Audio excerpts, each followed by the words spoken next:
This podcast contains descriptions of violence against children and adult language and is not suitable for all audiences.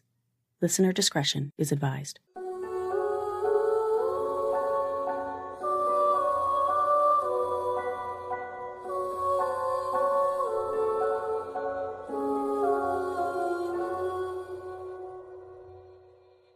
Hi, everyone, and welcome to Suffer the Little Children, the podcast giving voices back to the victims of child abuse murder and their families. I'm your host, Lane, and this is episode 202, Dennis Vaughan Jr., Part 3. Over the last 2 episodes, I've told you the story of 5-year-old Dennis Vaughan Jr., known affectionately as Boo, who died in his grandmother's house on Christmas Eve, 2019. Boo's mom, Danielle Vaughan, fought to regain custody of her 5 kids, all of whom were under the guardianship of Danielle's mother, Sherry Connor. Despite dozens of reports to DCYF, all alleging that Sherry was abusing her grandkids, they weren't removed from her care until after Boo died. Now, you'll hear my conversation with Danielle, who was candid, raw, and honest as she told me about the abuse and the trauma her kids endured in Sherry's home. The details she shared had my jaw on the floor, and after you hear what Danielle has to say, I'm positive you'll be as horrified as I am. This is part 3 of the heartbreaking story of Dennis Boo Vaughan Jr. I'll get right into it.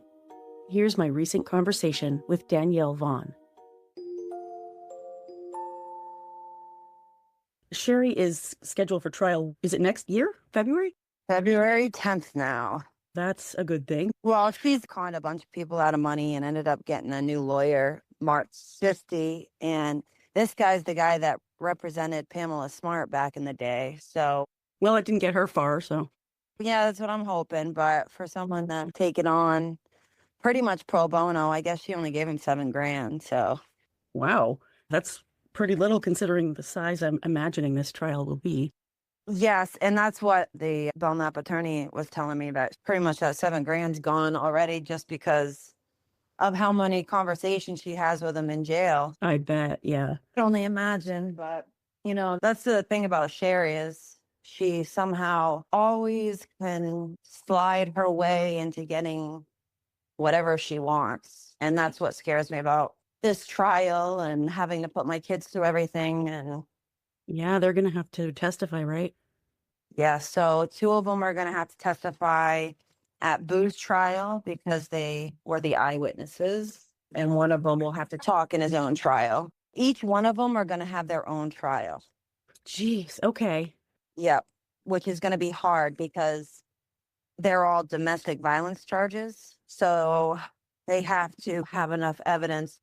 I mean, no abuse is okay, but it wasn't like regular abuse these children went through. It was torture, torment, horrible, horrible, horrible things. So, and even if it wasn't particularly directed at them, just seeing what they did, that messes with people. Oh, yeah. Oh, yeah. And the survivor's guilt and everything else. Yeah. And it just makes it, even harder because it is their so-called grandmother. So they have that guilt as well. Yeah, and I'm sure you, to some degree, have that too, with it being your mom. Yeah, I think for so long, I hated her. So I fought so hard to get my kids out of her home, so hard. And I remember it was the last time I saw my kids, and it was after she had duct taped my son to a chair and left him there all night and day at a campground. And she said I couldn't have my son over because when I had taken my son from the campground, I didn't bring him back exactly at the exact time that she had told me to. And she said that I had lied about a doctor's appointment. And I went and I literally got on my hands and knees and I begged, literally like crying, like, you were my mom, please. If there is any love in you for me at all, you will not do this to me. You will not take my kids from me. Please, like, I trusted you. Please, all I'm doing is begging you to let me see my kids and have some time with them. And she looked at me and told me that I was not her daughter and that she did not love me. And that was like 2 days after I had put the termination of guardianship in. And when I had went to court, I was able to prove that I had been clean for 5 years at that point. Wow. And I was able to prove that I had stable housing, that I had gotten all the counseling that was requested of me, that I had gone far beyond what DCYF had just requested. And the judge, was really proud of me. And I will always stand up for this one judge, Judge Carroll. He was amazing and he tried. His hands were tied to an extent because of DCYF. That's good to hear about a decent judge. A lot of times we hear about the bad ones, so I'm glad you had that at least. I did, and I thank God for him and the CASA worker that he involved in our family, because, I hadn't had a lot of luck with guardian ad litems or CASA workers, because a lot of them kind of sided with DCYF. Once DCYF labels you a junkie, you're a junkie forever. Once DCYF labels you something, you know what I mean? Like, they never get that out of their mind. So whatever they read in their little paperwork, that's what you are to them. Which is crazy. No matter what you do to prove to them that you've changed, you haven't changed in their eyes, and it sucks. But why make a safety plan, or here's what you need to do to get your kids back if you're not even going to follow it? Exactly. In most states, it's all about reunification, but it sounds like it's always in the wrong cases.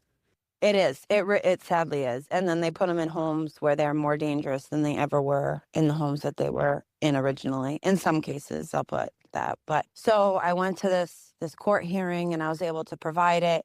But the DCYF worker that I was working with wasn't able to come to the court hearing. So he wrote me up a paper and said, I have severe concerns with the Vaughan children.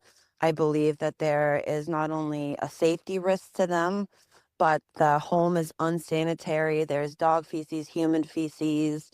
The home always is disgusting. The kids aren't being fed. The schools reported to me that the kids are stealing food. I do not believe that this is a safe environment for the children anymore. So the judge was like, okay, that's bad news to hear, but I want to hear it from the DCYF worker. So he then subpoenaed this DCYF worker, Jason Hunt, to court in this month. So it was a 1 month span. So October 2nd was my court date. Mm-hmm. And on September 28th, Sherry had called and gotten Jason Hunt fired. God. Stating that he was having an affair with me in Manchester. That is why he stated that I was a fit parent and all of this other stuff. Mm-hmm. DCYF never even investigated those claims. They're so far-fetched, it's ridiculous.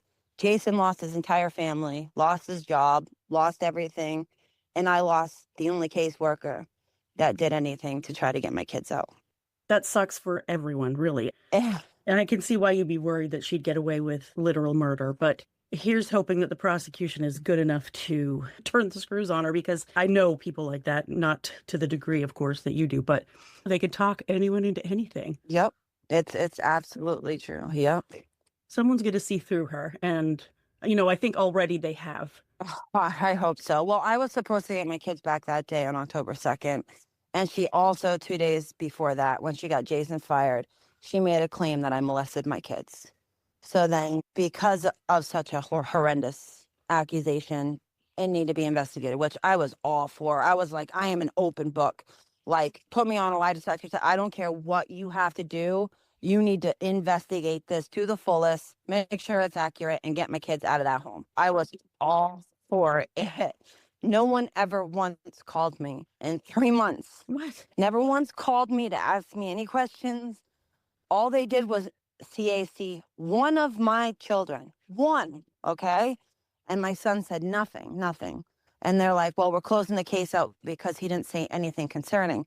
And this Meg Bastine, this was the case where she called me November 23rd of 2019 and said, we have no concerns with you. We are going to submit the court paperwork, because that's what the judge was asking for, that they investigated it to the fullest, and that there's no allegations and they have no concerns with the children returning home to me. And I was like so fucking happy when she called me and told me that. So I immediately put a motion into the court and said, DCYF has done their investigation. Please get my children out of that home immediately. If you don't want to place them with me, place them anywhere else until you can figure out what you want to do with them. And DCYF never submitted any paperwork. I got a court date for 2 days after my son's murder. It's awful. You didn't waste any time whatsoever. I mean, you were doing everything that they said you needed to do. And that's so, I cannot imagine how not just frustrating, but I mean, it absolutely destroyed you in so many ways. The sad part is it's destroyed my children. She not only stole their brother from them, but she stole their innocence. She stole their happiness, that, that joy out of life that you can get, and it's a beautiful day outside and the air smells beautiful and you just walk outside and you're just like, yeah, today is going to be the day. It's going to be a good day. My kids don't have that anymore. They suffer every second of every day. And it's devastating to me to know that someone can just take so much from a child. Yeah, their entire childhood. Literally, I had brain scans done on my children, and each one of them, their cognitive age. My daughter is 6 years younger than her cognitive age. She's 18 right now, going off to college. But in reality, she's like 12 years old. So scary for you. It's so scary because I watch her at home and she's still so young, and it's so hard. And Sherry parentified her. So that took a toll on her because she doesn't know how to be a kid anymore. She doesn't know how to have kid discussions. She has to be friends with adults. That's not something that's healthy. Right, especially not if she's operating at a 12-year-old emotional level. She really did a number on them. I'm so sorry. Sorry for all of them. Oh, it's horrible. I can't believe it took them 5 years to arrest her. I fought every day with the Attorney General's office, but I truly believe that they knew that they were guilty of not protecting those children. And that's why the Attorney General's office did not want to make an arrest. And Keith Cormier has even said it multiple times in the courtroom with Sherry, because that's their excuse they keep making. Well, if Sherry is such a danger, why didn't they arrest her 5 years ago? Because that's what they're trying to make for this bail. But like Keith Cormier said, she would have been arrested 5 years ago had the AGs done their job, or had they have passed it on so that the county attorneys could have made an arrest. But the mayor wouldn't talk about it. Nobody would talk about my son's case. No one. That really delayed absolutely everything and made it all look a little shady in some ways. Oh, a lot more. I'll pause here for a word from my sponsors.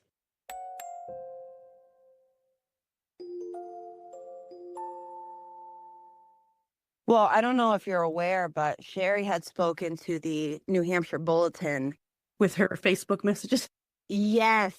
And she made 90 different statements about what happened to Boo, to just her alone. In writing, even. Yeah. And then blamed it on me at one point. I had to be fully investigated, blamed it on my children.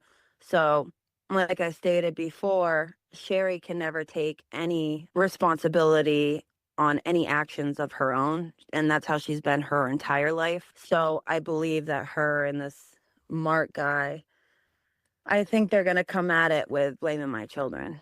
Yeah, I could see it. It's the lowest possible thing they could do, but that would not shock me in the least. Yep. And I hate that your kids have to defend themselves and you have to defend them and the state has to defend them too. But, it's about time the state defended them, honestly. Yeah. And one biggest thing that the media and everybody's getting wrong is everybody keeps saying that I agreed for my children to go to Sherry's house. Okay. I never agreed for them to go to her house. Even their father was against them going to Sherry's home, because when we lived in Maine, Sherry called the state 36 times on us, stating that my ex-husband molested my children and this and that, because she dropped me off with him when I was 15. I was a child. He molested me, raped me. I mean, I can see, you know what I mean? Right. But she was fine with it then. Exactly. She dropped me off with him, but he wasn't, you know what I mean? Dennis was a lot of things. Very bad person, narcissist, horrible, but he never touches kids. And I will stand up for him. And I hate that man with everything I have. But that is one thing that I will stand up for. He was not the best dad. He was a horrible father, but he never, ever touched my children in that type of way. You know, like he'd hit them and stuff like that, but he never sexually touched my children. And we had, DCYF come up here. They had checks. They had to do all that. And it always come unfounded. And then we moved to New Hampshire because the state of Maine pays Sherry to put us up for a month until we can to find a place. They gave her $2,000 because our home up here got condemned. So we packed the car. We moved to New Hampshire. Sherry beats the fuck out of me with my son in my hands. And you were an adult at that point. Yep. I was like 26 maybe. Beat the shit out of me. And she's a super alcoholic. We left the next morning because I wanted to go and try to find a place for us to live. We come back to come get some of our stuff, and she had called the cops and said that Dennis, my ex-husband, had stole their pocketbook, and she was flipping out on the cops and all this other stuff. And then she found it and accused the cop of working with Dennis, and that the cop ran it in and hid it inside our bathtub and pulled a bunch of his pubic hair out and put it all on it. Like, that's how crazy this woman is. But that's what I'm saying. Why did DCYF not do a background check or not do any type of checks when they put my children in our home? Especially when the mom is saying, no, I do not trust her. Please do not put my children there. Please, no. And who would know better? You, I mean.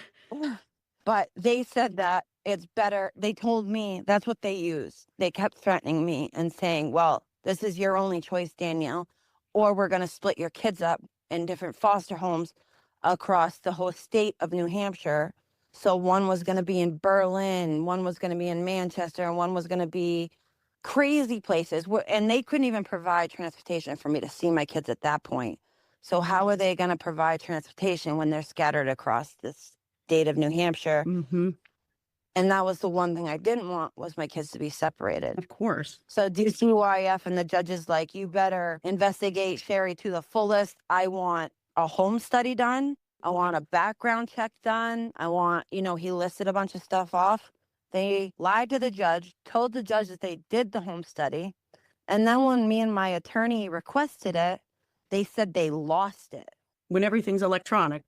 There you see, even though everything is electronic and everything should be in that system, and supposedly they submitted it to court, so therefore it should be in the court system, but it wasn't anywhere. That is awfully convenient. Yep. And then we have all these caseworkers saying, I remember seeing it, but I don't remember where it is. I know we did one, but I don't remember. But none of them, not one of them can say, yes, we vetted her and she was proper. So, they want to sit here and say that they're not responsible for anything, but they're responsible for so much.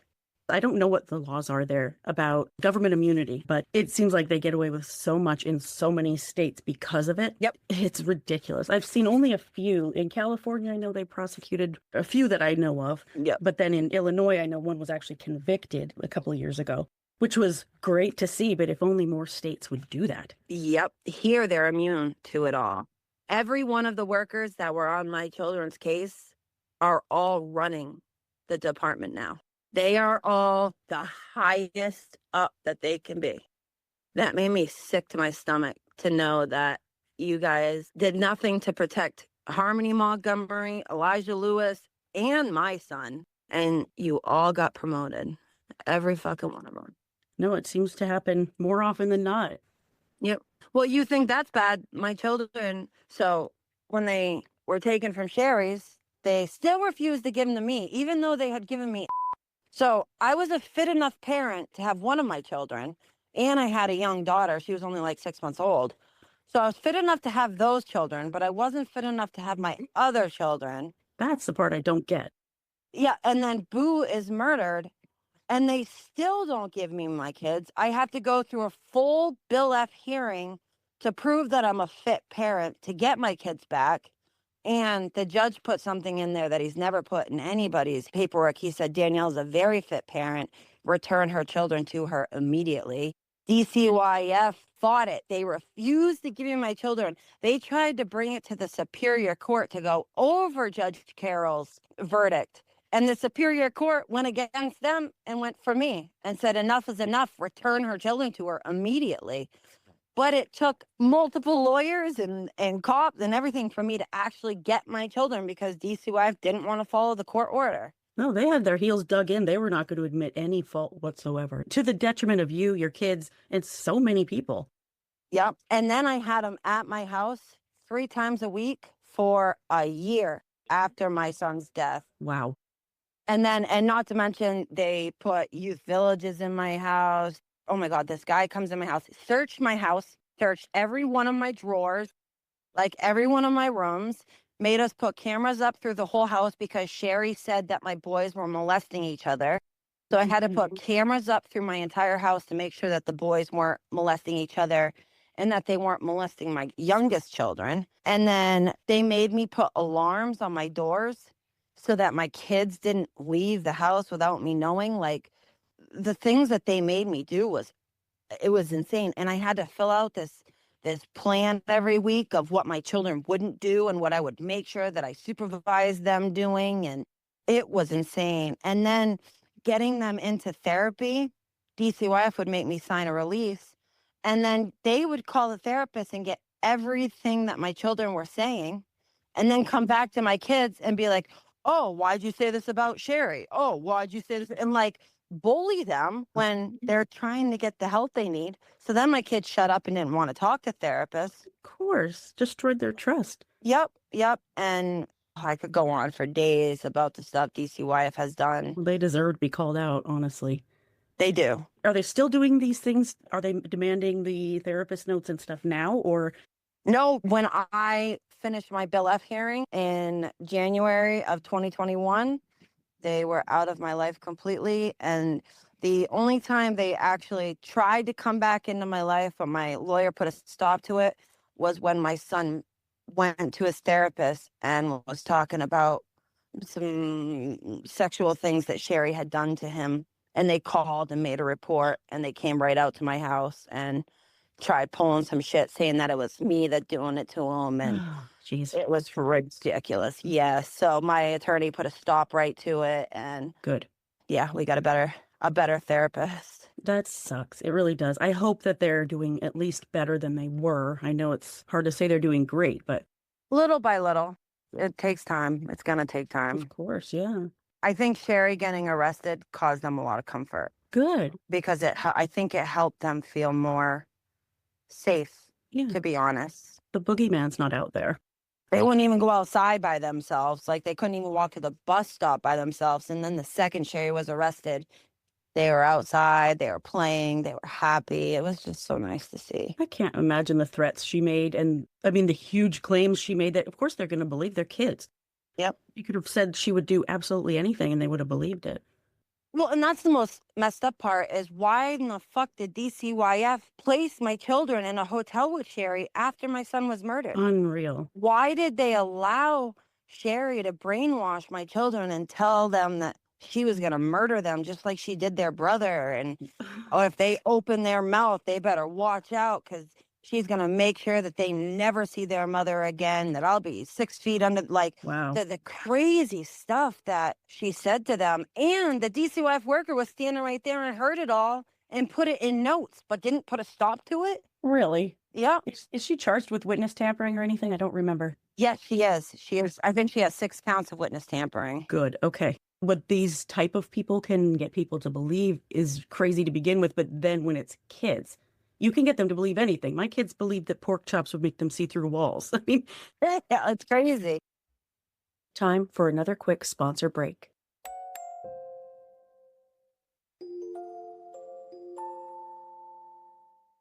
When they put them in Spalding's, DCYF gave my daughter a phone to have continuous contact with Sherry, my brother, and Sherry's aunt that was trying to adopt her.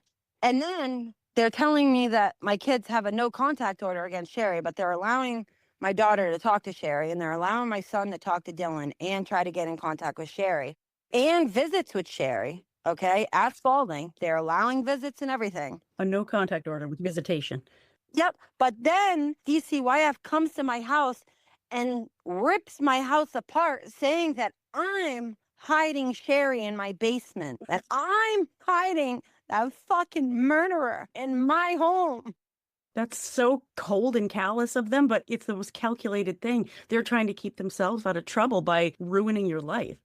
Literally, by ruining it, trying so hard to ruin it. God, I hope they haven't succeeded. No, and like I didn't get the chance to grieve because I had to keep fighting with them. You know, it was either completely break down and know that my son was gone forever, or just think he's out there somewhere and fight for my kids. And that's what I've done, and that's what I will continue to do until there is justice for all of my children. And then maybe then I can accept the truth, you know? Yeah, and that has to be the hardest part. But having other children who need you has got to be the biggest motivator too. It's my only motivator, to be honest, because a mom without their kids, there's nothing. There's nothing.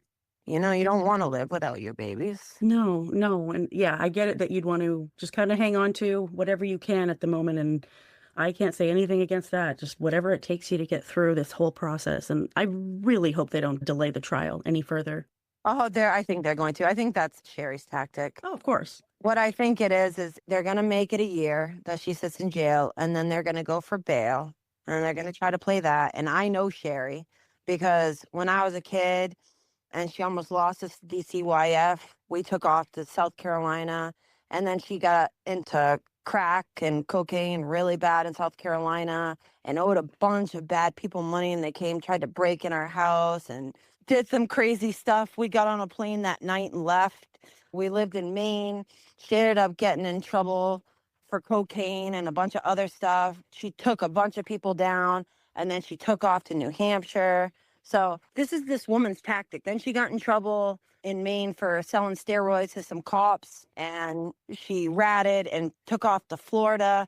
But this woman has such a record for DV, but all of her boyfriends never actually went through with convicting her. Yeah, I saw that she had a couple records at least. Yeah, so they keep saying she has no records except for a littering record.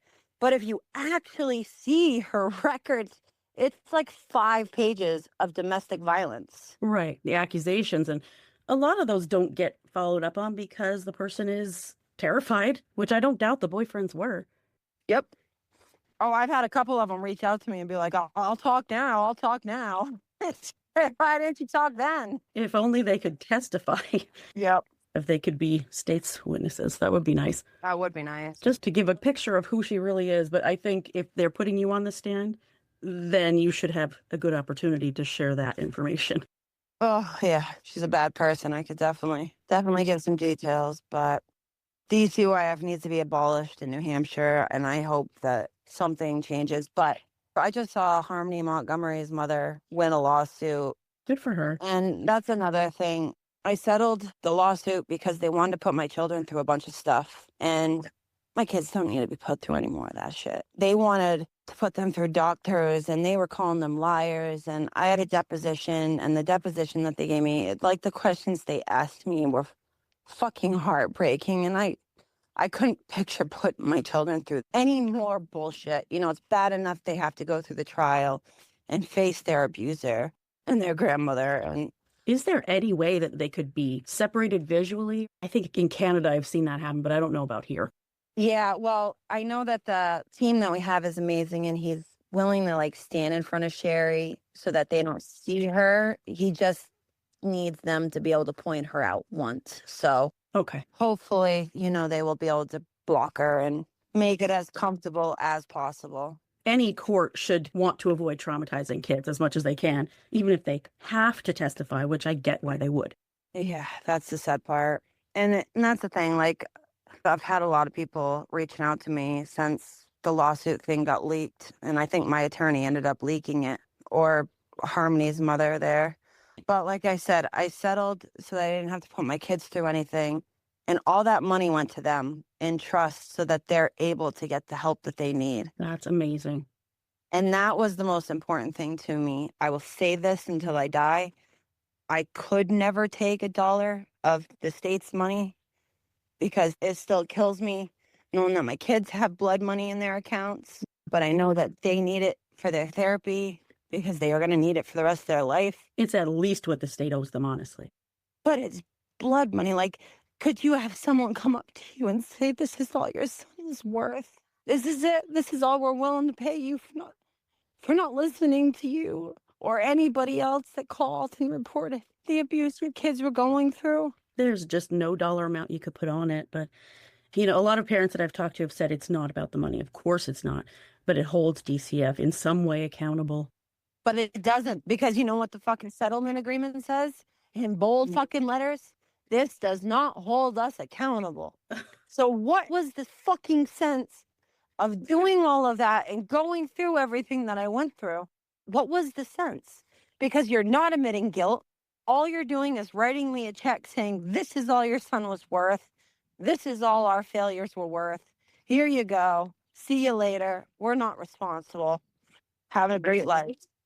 They may not be legally responsible, but I think in the court of public opinion, the truth is out there already, and you're working on making it more so. Oh, yeah. I'm working with someone right now to abolish them. I'm trying very hard. I'm working with someone pretty powerful with the Belknap County's office, and that's what we're working to do, because I do not want this to happen to another family, especially when it was so avoidable. Really, every system in the country needs an overhaul so badly that it all needs to be looked at and torn down and rebuilt from the very bottom. It really does. There has to be some type of regulations that if there's so many calls, like, because this is how Sherry got away with it. Sherry got away because DCYF would never just show up like they're supposed to. No call, no show, just show up. That's crazy. They would call her and they would say, hey, we got this report. This is the report we got. We got reports that there was bruises on face, this, that, this. So then Sherry would take cover up and she would put makeup all over the kids and cover their bruises. And then she would take them to the OPT Park or Bartlett Beach right there in Laconia, right next to DCYF's office. And that's where they would meet Sherry. Never at her house. Never once went to her house and never once talked to my children alone without Sherry standing there. That's such a huge problem. How would they expect the children to admit what's going on or to implicate Sherry in the least when she's standing right there glaring them down? Yep. I called the child advocate's office. I called the child ombudsman's office, the police. Like I said, I called everyone. I called the ombudsman's office, and this guy's name was Brent. And I'll never forget this. I said, DCYF is not doing their job. I explained to him what happened and my concerns. And he says, well, what do you expect us to do? I said, I expect you to do your job. My children are in danger. Remove them from the danger. If you guys can remove them at least for a month and they don't say a word, then maybe I'm wrong and everything that I'm seeing and that I'm believing and hearing, maybe it's all just a lie. But I don't feel it is, and I feel my children are in danger. If you don't want them with me, just put them, and I don't even care if you have to separate them at this point. Please just take them out and remove them. Do your job. My children are in danger. And then he's like, well, let me put you on hold for a minute. And he gets on the phone. He goes, well, I just talked to the supervisor, Beverly Duvall, and she told me they are doing their job, and they have meetings with all of your kids tomorrow, which was a lie. They never even saw my kids since January of 2019. So how from January of 2019 to December of 2019 did you not go and see my kids when there was over 27 calls? It makes no sense. Just in that time period. It makes no sense at all how you can just ignore so many claims. And it also makes no sense how they can call themselves Child Protective Services or Child Welfare Organization when they clearly aren't protecting or making sure of the welfare of anyone. Of anyone, yep. It is not just a shame, it is an abomination. It is. It is. And it's so sad how many victims there are out there. Like, we don't even know, how many more kids are out there suffering right now because no one will listen or help them, or it's hard to comprehend the scope of it or what the scope could be. Yep, it is. Now for one last sponsor break.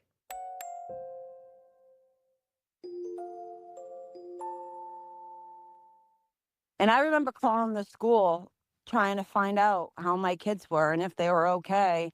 And the school telling me, oh, well, Sherry has reported to us that you were to have no contact or know nothing about these kids, when that was never in any court orders. But you know how many times she did that? My son had to be brought to the hospital because he had a concussion.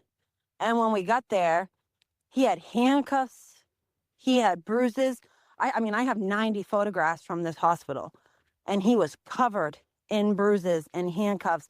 She had handcuffed him, sat on top of him, and beat him in the face, stomped on his stomach. Like, And this is what was caused by the imaginary bleachers, right? yes, this is what was caused by the imaginary bleachers. But when I was at the hospital, I called DCYF and I was like, they cannot go back home. This is not okay. Because I had talked to the doctors. I'm like, this isn't accidental. And he's like, absolutely, this is not accidental. And the DCYF worker called me back, Robert Saminsky, I'll never forget his fucking name either, and said, I'm going over tomorrow to check on the kids. I will call you back tomorrow. But Sherry told me there's a court order that the kids are not to be with you unless they are supervised. So I cannot approve them going home with you tonight, which was a lie. And he didn't even request the paperwork to prove that. That's crazy. No, and he never went over the next day. And Sherry left Boo with me for 3 days. And my son was covered in BB marks where she had sat there and shot him with a fucking BB gun over and over again. And I took pictures and I sent it. And I called the cops and they still didn't fucking do anything. It's unbelievable. It really is. I'm so sorry. I can't imagine the frustration and helplessness that you've had to have felt for so long. And it's not fair to any of you. I hold so much pain, but I feel guilty for holding this pain because I know my kids feel this pain 10 times over because they had to live through it. Each of you has your own, and I know you don't want to minimize theirs, but you also do have to deal with yours at some point. But I get holding off on it until everything's settled and there's actually time and place to do it. Yeah. Yeah, it's hard. It's hard. Ugh. And then still being there and being a parent, that's a whole nother full-time job right there. Yeah. I have my 2 younger kids that I had, after with my new fiance, and I'm watching them grow up. And my daughter just turned 7, so I didn't get to see Boo turn 5 or 6 or 7, and he just had his 11th birthday.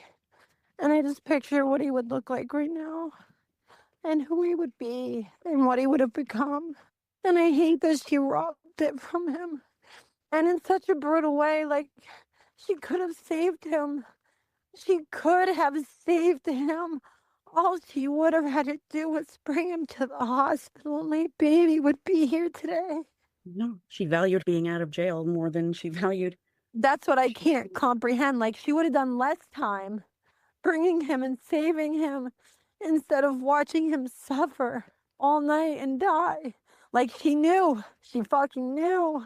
The devil being there to get him and everything. Like, that's just pure evil. There's no other word for it. It's just evil. It's sadistic. No, and then she makes my daughter sleep next to my son's dead body, knowing that he's gone. She makes my youngest son sleep next to his dead body. And then she wakes my daughter up at 5 and makes my daughter clean all of her marijuana up and hide it and stash it.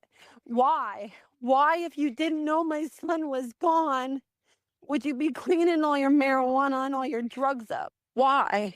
My baby lay in that bed for another 3 hours before she decided to say around 8:30, isn't it weird that they're not up yet? Isn't it weird that Boo's not awake yet? And then she throws his body on my daughter, and his eyes are open. Oh, He had a complete rigor mortis. And my daughter dreams about it every single night. that's so traumatizing. She can't even close her eyes without seeing him. And that's not the way she should have to see him. So now she doesn't even want to talk about him because anytime she talks about him, that's the only image she gets. Yeah. And she was so young at the time. Was she 12 yet? No, she was 11. She was turning 12. So unfair. It really is. No one should have to deal with that, but an 11-year-old?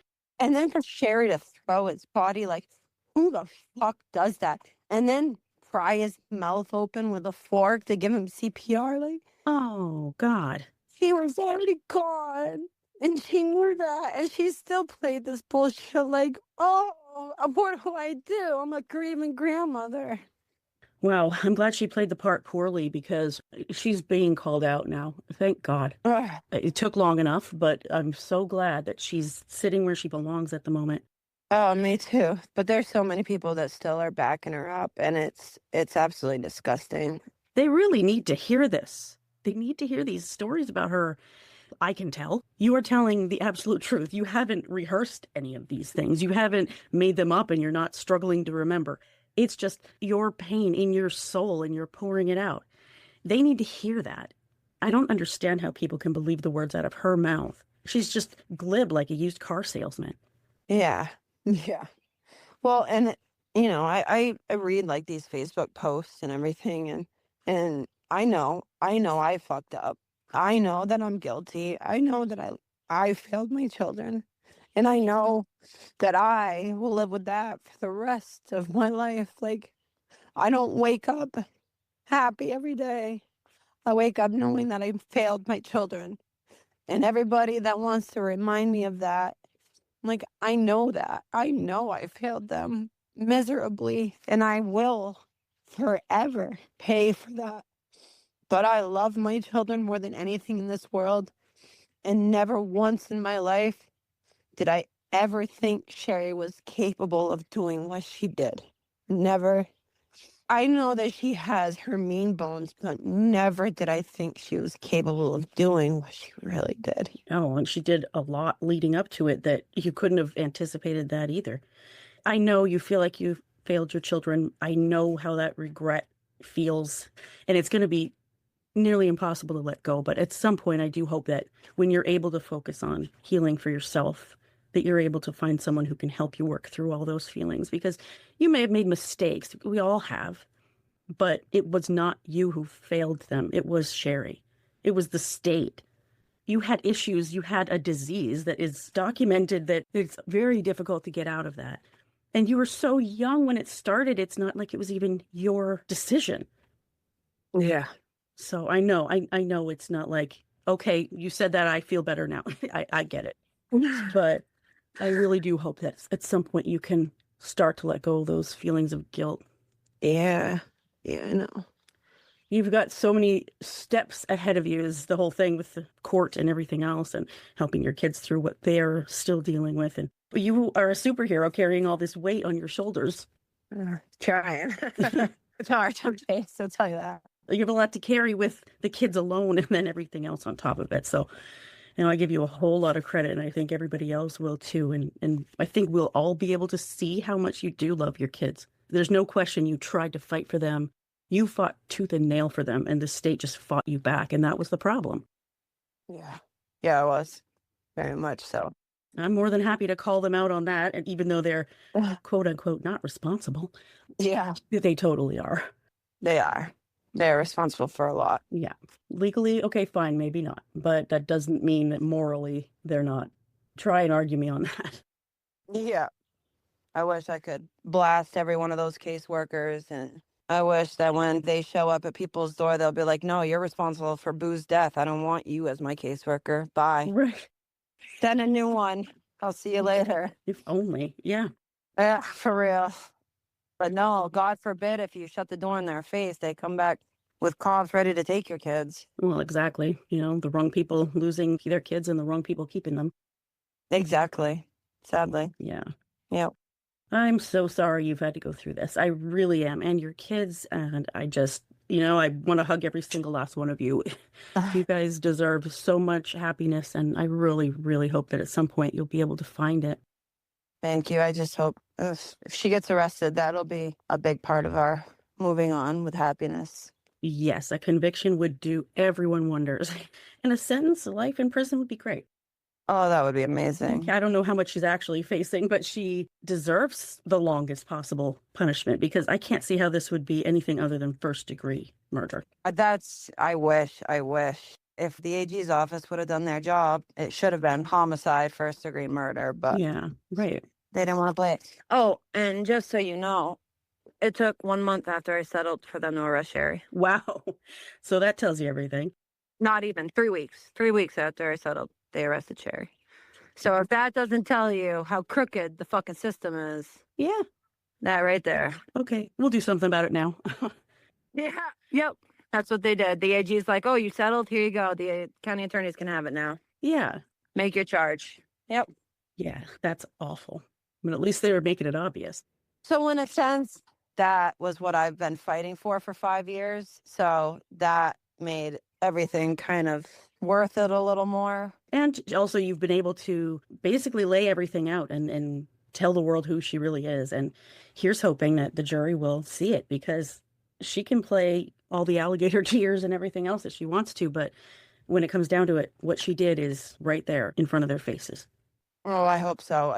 Sherry's a good actor, so you just wait and see this trial. I guarantee there's going to be fake tears shed, and I was overwhelmed, and I snapped, but I bet she will testify on her own behalf too, because oh, you know she's going to. If her lawyer is smart at all, he'll make her not testify, but I guarantee she's going to be like, I want to do it. yep, they'll believe me. Let me up there. Yep. I know how to play it.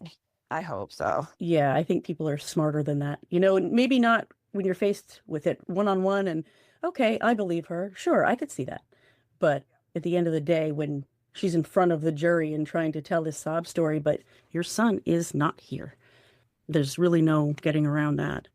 No, and my kids witnessed everything, so That'll do her in for sure. yeah. I just hope my kids are strong enough at that point to be able to relay what happened, like in a way that the jury hears them, because it affects them so much that they're all over the place when they're trying to explain it. So I hope that at that point, they're really working with their therapist now. So Yeah. And the prosecutor will do their job. I have full faith that they'll be able to get the answers out of the kids that they need to. And without putting them through any unnecessary further trauma, I think. which will be amazing because they're starting to really grow into themselves and be happy. So I just want that to continue. Absolutely. They deserve it. They do.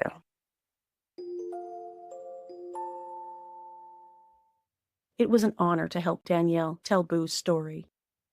Now that Sherry is finally staring down the barrel of the justice system, I hope Danielle and her surviving kids can heal and find some peace. One thing I can say for sure is that Boo will never be forgotten. As always, I'll keep an eye on the legal case and post any updates on my Facebook page. Before I sign off, I'd like to give a quick shout out to my newest patron, Patricia P. from South Bend, Indiana. Thank you so much for your support, Patricia. That's it for this one. Join me next time for another episode. If you like the show, please follow or subscribe to Suffer the Little Children on Apple Podcasts, Google Podcasts, YouTube, Spotify, Spreaker, Pandora, iHeartRadio, Stitcher, or your favorite podcast listening app. And please leave me a 5-star rating and a positive review on your favorite podcast platform.